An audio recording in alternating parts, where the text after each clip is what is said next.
Welcome, fellow nursing professionals, and thank you for joining me today in what I am sure you will find to be informative, valuable, and fascinating subject.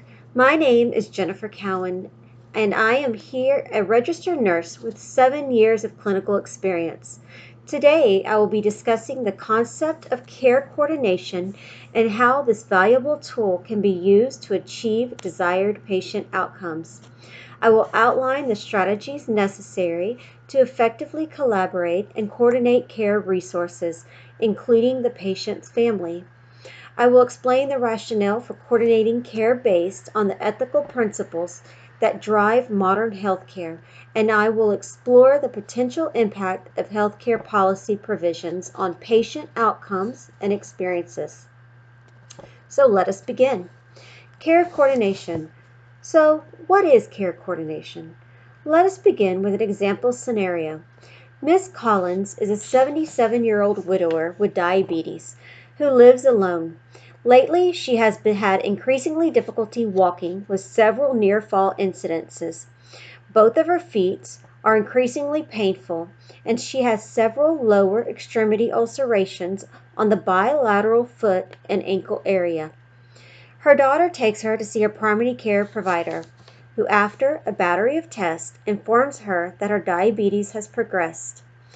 Over the course of 10 minutes, her provider informs her that she has developed osteomyelitis and diabetic neuropathy in the lower extremities as a result of the diabetes. Furthermore, her ability to get around is only getting worse. He indicates she is going to need to see a specialist who specializes in advanced diabetic treatments, will need regular wound care treatments, will need to undergo occupational therapy to help her adapt to her mobility restrictions, and will need permanent in-home assistance. At that point, her provider gives her a couple of pamphlets, asks if she has any questions, then instructs her to make a follow-up appointment at the desk on her way out. Now let's analyze the scenario. Over the course of 10 minutes, Miss Collins received major news about her health that is going to permanently impact her lifestyle. Not only is this news emotionally and psychologically taxing, it is also comprehensive and confusing. If you can imagine her sitting in her car on her way home, thinking to herself, how do I get occupational therapy? What is wound care and where do I go? How do I get in-home assistance? Who pays for it? What doctor do I need to see now? Am I going to need a referral? Where do I begin? This scenario is a very real, everyday occurrence faced by countless patients. Continued care can be a comprehensive and perplexing hurdle for patients to face on their own. Fortunately, we have a tool to address these issues of confusing healthcare. It is called care coordination. Care et al. 2017 explains. Care coordination is a growing focus of healthcare reform efforts to address fragmentation of the healthcare delivery system, and is the deliberate organization of patient care activities between two or more participants, including the patient, involved in a patient's care to facilitate the appropriate delivery of health care services. So what does this mean? It means that we as advocates for the continuum of care for our patients have the ability and tools to organize and coordinate the complex individual components of our patients' care into a manageable plan. Strategies for collaborating with the patient and families to achieve outcomes. Now we will look at the strategies we can engage to provide an effective collaboration with the patient, their families, and the care resources. The first thing required in addressing care planning is the planner, i.e., the care coordinator. Without someone taking on the responsibility of coordinating the plan, there is no plan. This is accomplished by assigning the patient to a case manager or nurse navigator. Nurse navigators play a pivotal role in navigating the complex management of patient care, and multiple studies have shown a positive impact on outcomes, quality of life, decreased hospitalizations, patient satisfaction, and patient discrepancies. Kara et al. 2017. The care coordinator is going to be the central figure in collaborating with the patient and the family and ensuring the plan is effective and on track so that the desired outcomes are achieved. So now that the care coordinator is in place, we need to employ the element of time and effective communication. According to the group health research, patients need to be informed of the continued care plan without delays. This means the coordinator must immediately begin assessing the coordinating resources prior to the transition of continued care and start the patient communication process. An effective strategy to accomplish this is to meet with the patient, their families, and/or designated caregivers and lay out the plan in simple to understand concepts. This is an opportunity to get to know the patient and build trust and rapport, and allow them to ask questions, participate in elements of the plan, and become comfortable with the road ahead. This strategy is critical to achieving desired outcomes. The next strategy is effectively working with the patient to coordinate patient-centered resources.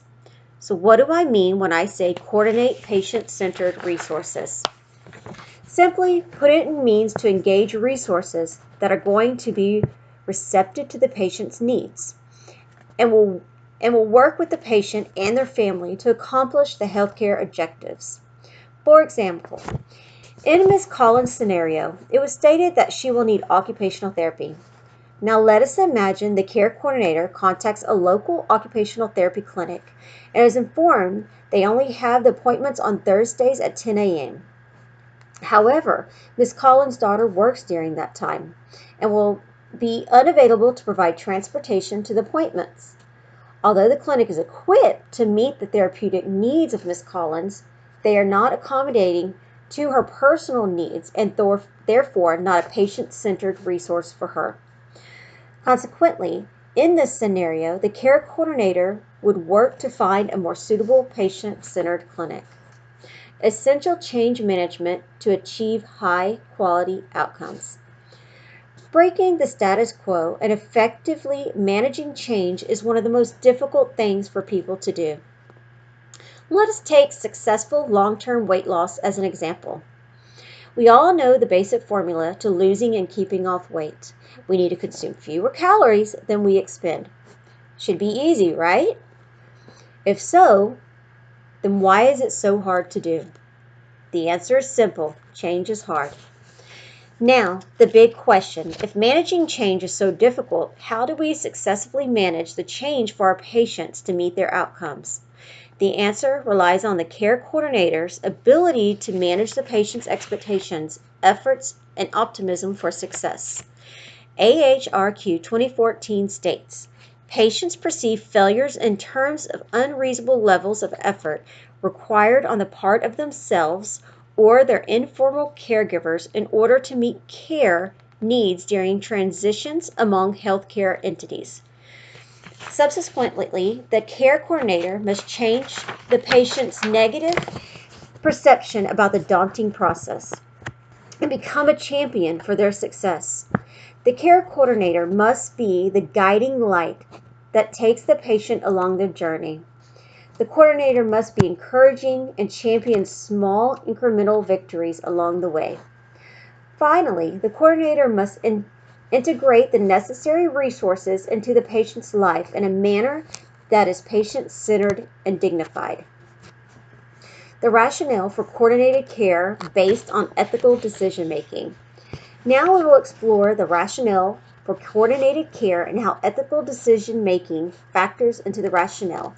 NEJM Catalyst 2018 indicates there are 4 elements to care coordination. 1. Easy access to a range of healthcare services and providers. 2. Good communication and effective care plan transitions between providers. 3. A focus on the total healthcare needs of the patient. 4. Clear and simple information that patients can understand.